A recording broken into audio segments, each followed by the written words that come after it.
Yeah, fire away. So, reaction to getting the contract extension. Of course, congratulations. Yeah, thank you. I certainly amazing feeling for me and my family, and I'm very thankful and appreciative of the opportunity I have every day. I've said that to you guys before, and I'm very appreciative of the Pagulas and for believing in me and putting me in this opportunity, and for what they do. They wanna see us have success, and they give us every opportunity to do that. And I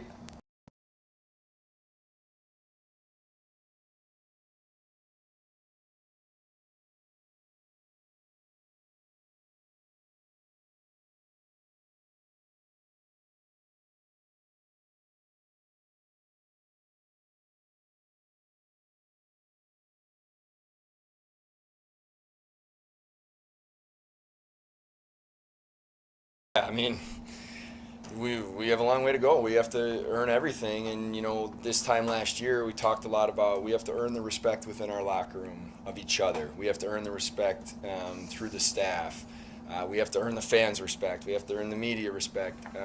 And I think our guys took that to heart, and they took some big steps last year in connecting with what it means to be a Sabre, and really showing that they want to be here for the right reasons. But we're nowhere near where we need to be, where we want to be, and we're going to push every day to get there. But yeah, that's I think in this job, you have to wake up every day figuring out ways to get better, figuring out ways to help your players, help the coaching staff, help the organization be better than you were the day before, regardless of what you've done the year before or where you are in the standings. And that's always been my mindset. Kevin, communication was something that Terry cited when Bots was let go. It was something that he cited yesterday as one of your strengths, and one of the things he was happy about. When you think about developing that through all facets of the organization, you've made that a priority. How tough has that process been, and what was that process like to kind of bring a fractured organization together?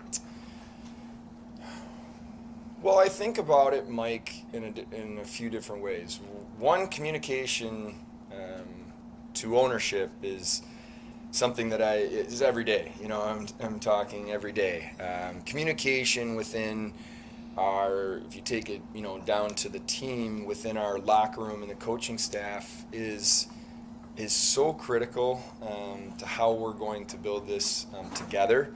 And I feel like sitting and having breakfast or having a coffee and just talking to our players about their families or what they did in the off season, and just being myself and just making sure that people understand what the vision is and how we're gonna do this together, and just doing that every day and being consistent. And that's just me being myself and just not trying to be something I'm not. So that's another piece. And then the last piece within the organization, one of the things that I did day one on the job was try to take down any walls that there were within the hockey department towards the other parts of the organization. I mean, we will not get to where we need to be without the marketing department and community relations and finance and operations. I mean, there's just so many ticketing, so much that goes on day to day, and those people have to, one, feel valued in what they do by the hockey department and the players. Two, they have to be supported.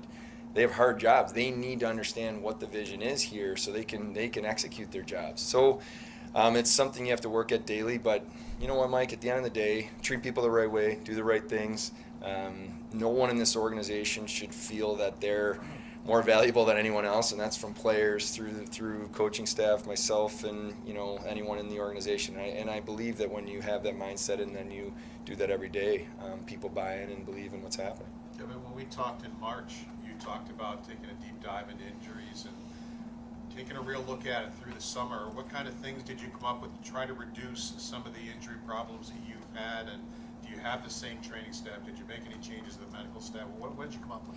Yeah, it's. I'm glad you asked the question, Paul, because this was maybe for me the first off season where I had a little more time to do that, and there was so much going on those first couple of years, and every day was almost felt like surviving, where I didn't feel like some of these things that I could really take a deep dive on, and that was a priority. So what we did at the start of the off season was really sit down and look at, our injuries last year. Okay, what were they and why and how? And, is it a soft tissue? Is it overuse? Is it just, a bruise, a bone bruise where it's just a block a shot and it's what it is? So you have to understand why.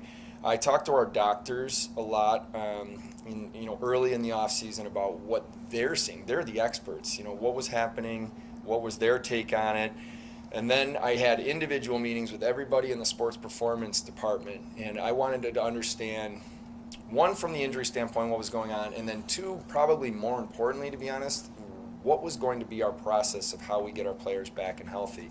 And what we've worked on this off season was being process oriented on that, communicating better, flow of information from doctor to player to sports performance to coaching staff to me, having everybody part of that process and being updated on daily, weekly basis, and then ultimately funneling that up to a last meeting we had 2 weeks ago to get everybody in the room and just kind of tighten up our process and protocols and communication, with ultimately the doctors signing off at the end, for a return to play. So it's kind of a long answer, but it's a long process, and I do feel good.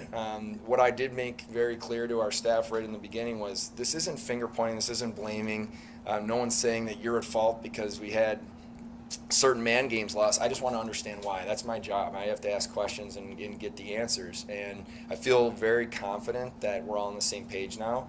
And when we do have something come up, that we have a plan. And maybe last year at this time, we just weren't quite good enough with our planning all around. So I feel a little bit better where we're at. Do you feel you have to maybe change some of the training that's done, whether it's practices, whether it's off-ice training? Does some of that have to change? Yeah, well, it's a great question, and that's, honestly, the game evolves every year, and there's so much more information and data. And Donnie Granado and the coaching staff are really good with sitting with our sports performance team, and led by Ed Gannon, and just understanding workloads and where guys are at, and maybe today they need to back off a little bit, or there's probably extra days last year that we gave players the day off totally because they just needed it, and that was based on not as much Donnie and the coaching staff, but more based on the sports science. So that communication is critical, and then Donnie really knows after every practice which drill he does gets our players at certain levels, and so he might go shorter in a practice, but knowing he can do these 2 or 3 drills to get what he needs. So that's all the communication that started last year, but we'll be better with this year. And they have tough jobs. Those are not easy jobs, but I feel confident with where we're at now. Kevin, a year ago, you were unfortunately stripping Jack of his captaincy. Do you have an outline of what your plan on captain is for the season? Yeah, we'll have a captain this year. We've talked a lot about it in the off season. That's something that we're still going to spend a little bit of time on over the next week or two, but we'll have that before the regular season. Our leadership group. And what I'll say honestly, where I get really excited is it's great to have a captain and assistant captains, but it's also great to have leaders within your locker room that maybe don't have an A, whether that's a veteran player. I look at some of our younger players like a Samuelson or Cousins or guys like Peyton Krebs. These guys have been captains, for growing up in the different teams. So we'll make that announcement. We'll get that out before the regular season starts and have it in place. But we want to create an environment and a culture, John, where the guys can come in and be themselves every day. And whether that's a rookie or that's a veteran, they get to be who they are. And I think when you do that, then you're giving chance for the players to be the best version of themselves. And some guys are quiet, some guys are loud, some guys lead by example, some guys are always talking. And one of the best leaders I've ever been around was Rod Brindamore, and he didn't say much. So we have that different kind of dynamic in our locker room, but we'll get to that soon. But we also feel good about the bigger group of leaders we have in the room. Kevin, The Tage contract, I think people were surprised that it came so suddenly. I mean, you had time. Why did you do it now? And just why the commitment? Well, you've heard me talk a lot about as we build this roster, we're working towards setting it up for sustainable success, and we want to make sure that we identified our core. We identified the players that truly want to be here, that are going to be part of this for the long term, and we didn't want to make decisions or go do things that might block us from being able to do that. So this is an example now of where we made a decision. We felt it was the right decision, get Tage long term, and we also know we're going to have plenty more of those coming, which is a great thing because that means our own players are developing and becoming better. For Tage specifically, there's a lot that goes into it. You don't ever make these decisions in a vacuum. You really look at every possible thing. You look at the intangibles, like what are they like from a character standpoint? What are they like, off the ice? Where are they loved by their teammates, the coaches? What are they like in the community? How do they handle things? So you look at all what I'd call intangibles, and then you look at what you can really quantify from a number standpoint, and then you're projecting out, do we believe this player will continue to grow and get better? Do they have the right kind of that growth mindset where regardless of what their contract status is, they're going to get up every day and try to get better? And that's Tage Thompson to a T. And the one other thing I'll say about Tage is, I've been asked quite a bit about, he had, 1 year, you call it 1 year of, high-end production and, getting this type of deal. I actually look at it a little bit differently, where I love that he went through a lot of adversity to get to where he got to in his career. He had a lot of challenges as a young player. He's put in a high-profile trade. He spent time in the minors. He's been through a tough injury. He was scratched. He was on the taxi squad. And none of this stuff kept him down. It wasn't, woe is me. It's, I'm going to get better, and I'm going to figure out a way to have success. So I actually think that body of work that he put together gives me personally comfort that he's the type of player we want to have here for a long time. Kevin, you said you guys have a long way to go, but how do you feel about where this entire organization is at now compared to even a year ago? And what do you envision that next step being, considering that this offseason you sent a message to everybody in that room that you weren't going to go spend money to try to bring somebody in above them? Yeah, Lance, I think everybody would stand here in my position and start a training camp and across the league, and everybody has the same goal. Everybody wants to win a Stanley Cup. You want to be holding that trophy at the end of the year, and that's important. That's why we do what we do and the focus we have every day. But I think you have to, Donnie and I talk about this a lot, you have to narrow the focus. You have to shrink it down and really start to get in the moment of, okay, what do I need to do today? How do we win the day? How do we win the moments? And we talk a lot about that internally of let's win the moments, let's win the day, and then it's going, that process of doing that's going to exponentially raise the level, the standard of everybody in our locker room and our organization. The outcome of doing that over time will lead us to where we believe we can get to. So for me, yeah, I'm excited about the group we have. I'm excited about where we're at. I know we're young, and I know we have players that are going to go through ups and downs.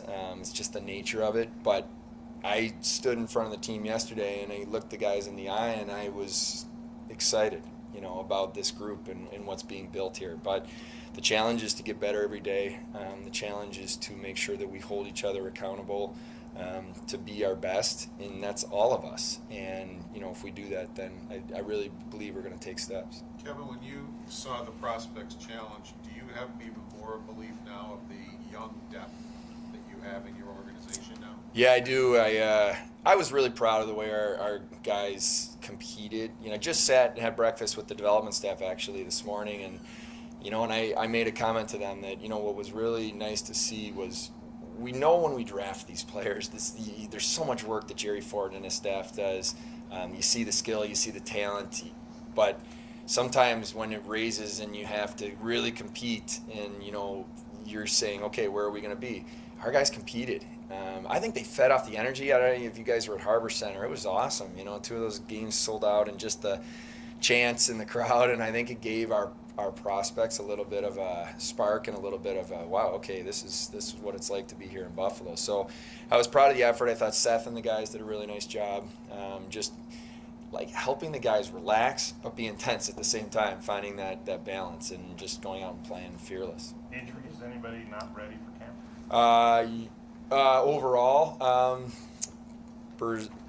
we had a couple from rookie camp that are kind of day-to-day, Bloom and Berzalo, that missed the end of camp there.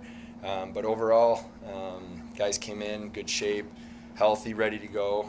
There's some guys that we'll monitor a little bit during camp to make sure we don't overdo it.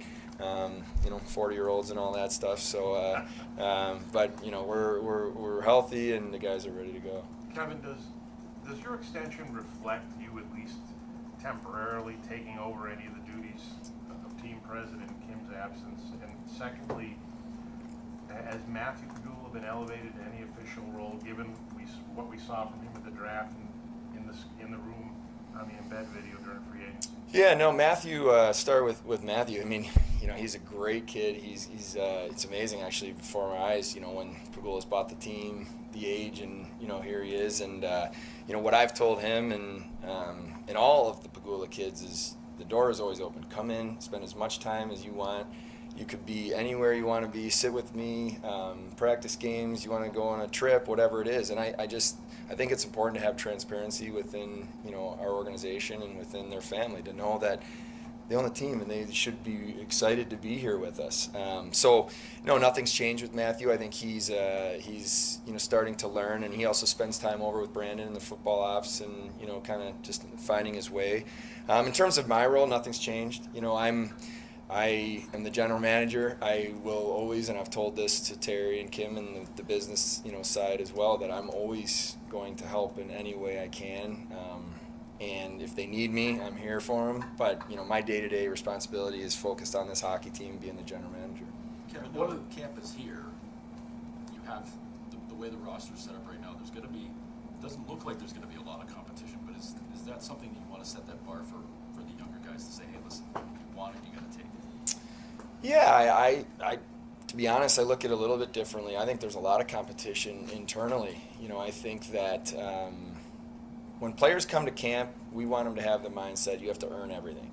You have to earn your spot within the team. You have to earn your spot within the organization. You have to earn the ice time you get. And our players want that. And for me, it's that I love the way Donnie and the coaching staff and Seth and his coaching staff have our guys practice. They get better in practice. They compete in practice. They push each other in practice. And that's just, helping them into the game. So for me, training camp is a great time to evaluate, to see where we're at overall organizationally. But I think there's a lot of competition within that room for, not just jobs, but for ice time and spots on power play and penalty kill and all of that, which I think is, a spot that maybe we weren't in, the last couple of years. What kind of expectation or what kind of jump would you like to see from Jack Quinn or J.J. Paterka? Well, yeah, there's a balance, Paul. What they did last year is pretty extraordinary at their age in the American Hockey League. So you're evaluating them on their body of work. They've certainly put themselves in a good position to show that they're ready to make this next step, but they're going to have to go earn it. We're going to watch them in training camp closely. But you also don't want them trying to be something they're not. They're feeling like, oh, this shift, it's all in this shift, because they've all put a pretty good body of work together to show us what they can do. But I think they're both driven to be great, and I think that their summers of work that they put in, the body of work last year that they put in, now is for them mentally, just me spending some time with them recently, I think mentally they feel like, okay, we're ready to take on this challenge. So no pressure, no expectation other than them just being themselves. When it comes to roster spots and competition for jobs, is it a sure thing, or as much of a sure, do you want UPL in Rochester? And where are you how confident are you in your goaltending situation when knowing that Craig is his age and Comrie has played, I think I got it right here, 28 career games? How confident are you that you have that settled in UPL? Yeah, it's a fair question. I guess to really answer it, I'd want to give you guys perspective on the whole picture that we looked at for goaltending. You're signing Hauser and Worm to AHL deals, depth, very good goaltenders and tremendous people, the type of people we want in this organization. You look at the signing of Subban, as someone that we felt is a player that we know can play, has experience, he's at a good age, and he is about as good of a human being opportunities you can have, and just in terms of the way he carries himself every day. And he wanted to be here, a guy that had been on, one-way deals, to want to re-sign here with us.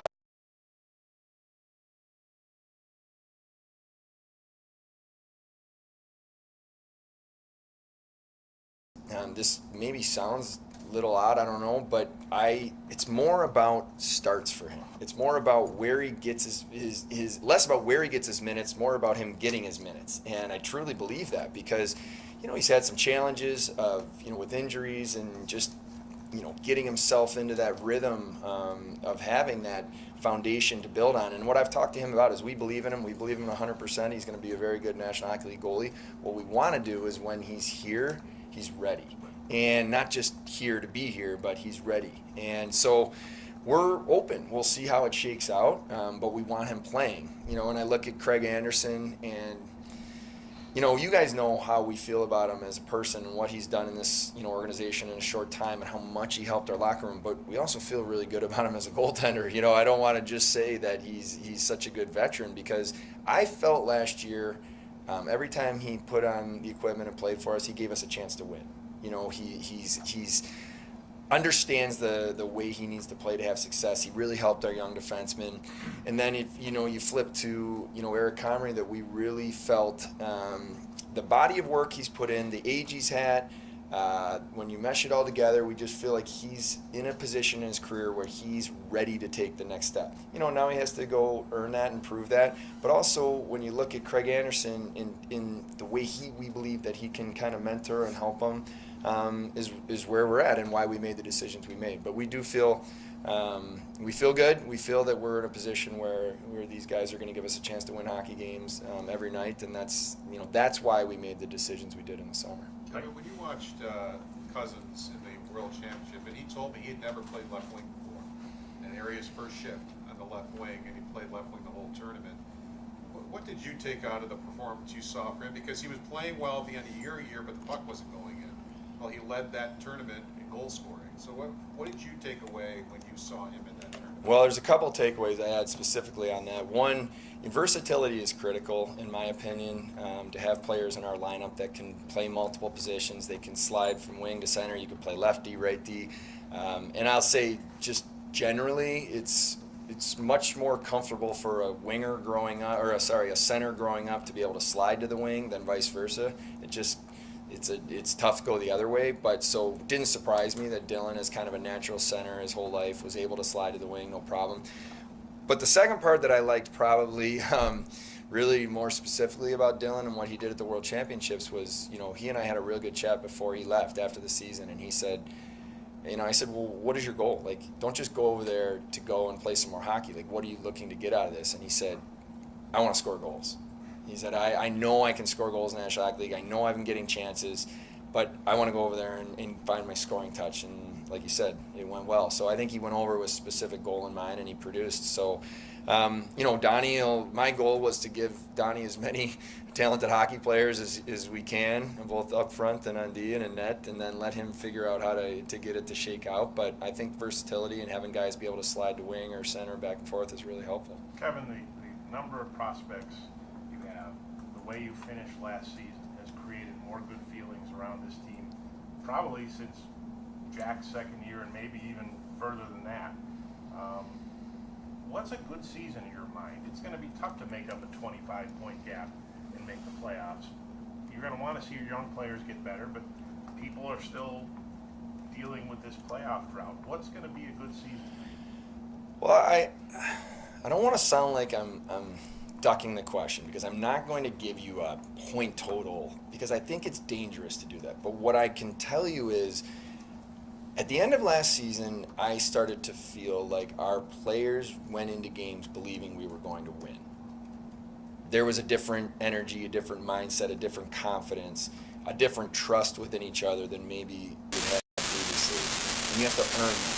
So, as I think about our division, and I think about playing those teams and how good those teams are, and the respect that I know we have for those teams and what they've done, I'm excited to see if we can get to the point where we go and play those teams and our guys, we can beat this team tonight. And we're going to beat this team tonight. And here's why.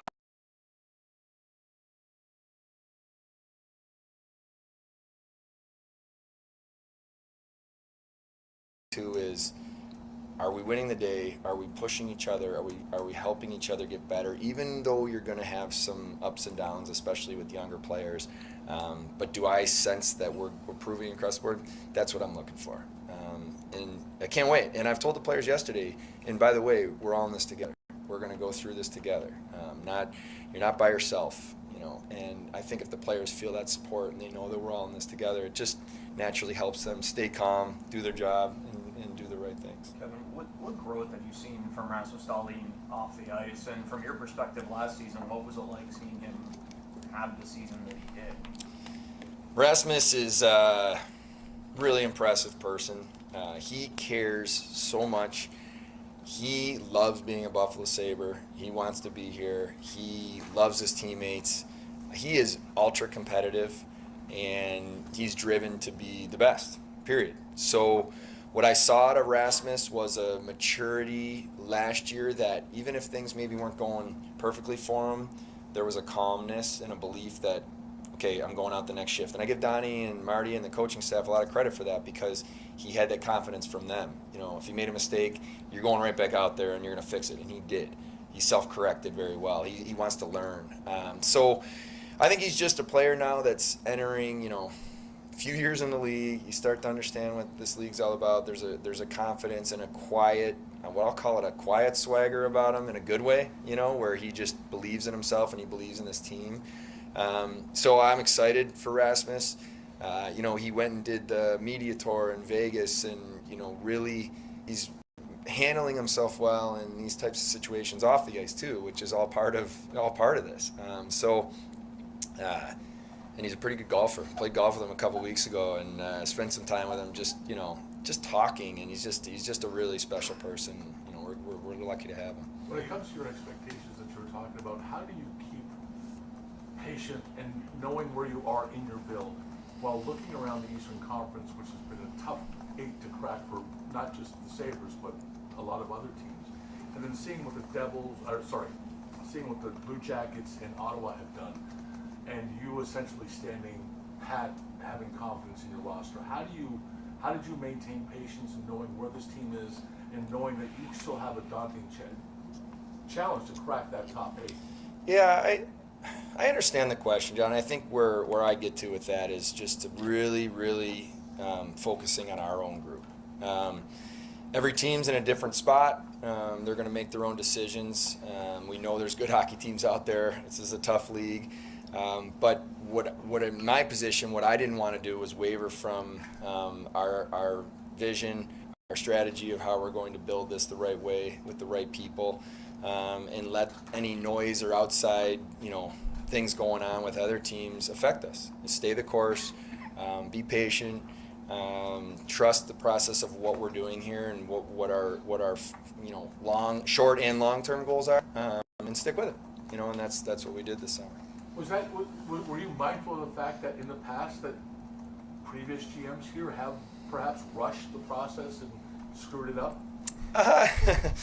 No, I mean, I honestly don't even think about that. I'm so focused on us and what we're doing every day.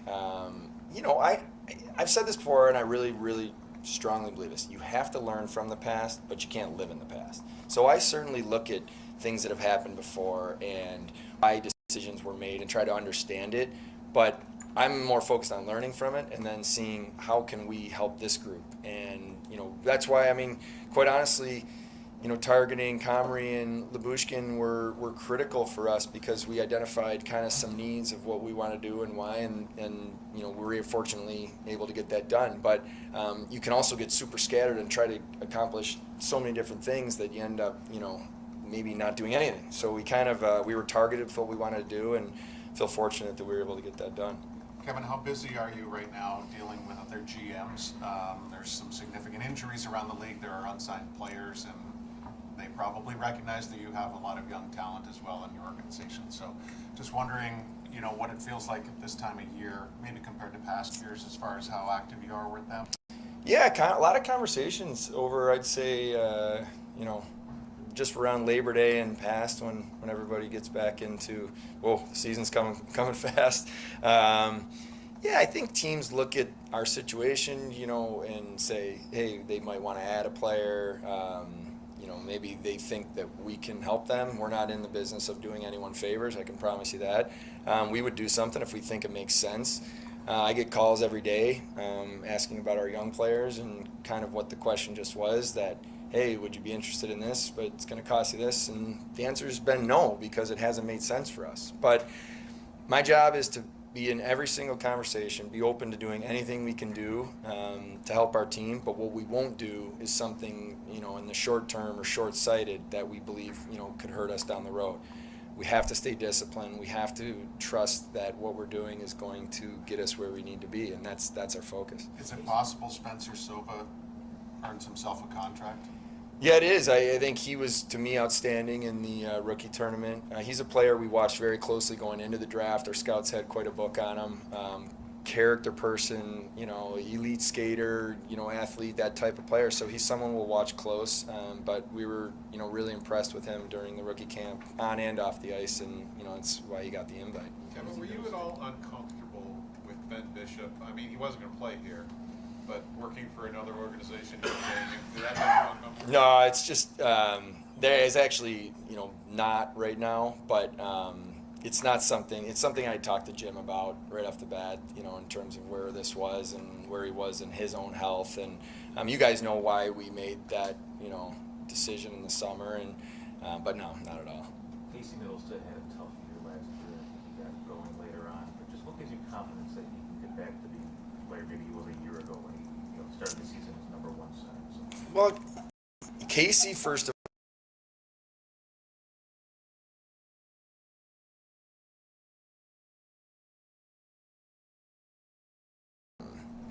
I could see it in him last year. He wanted so bad to get back and playing at the level he knows he can play at, but it's tough when you go through what he went through and trying to play catch up during the year. He's had a good summer. He looks really good. I spent a couple weeks ago, like I mentioned about Rasmus, I took some of the guys on the team that were in town. I took them all out golfing, and we just spent some time together. And Casey was in my group, and just, you know, for 4 hours talking on the golf course just about, you know, his summer and what he did and his focus. And he's a really intelligent, hardworking, self-aware player, and I think those are the types of guys that have success. So I'm excited for Casey to be healthy, to get out there and be able to play his game, and I know he's put the work in. Good? Thank you. All right, everyone, enjoy the first day here on the ice.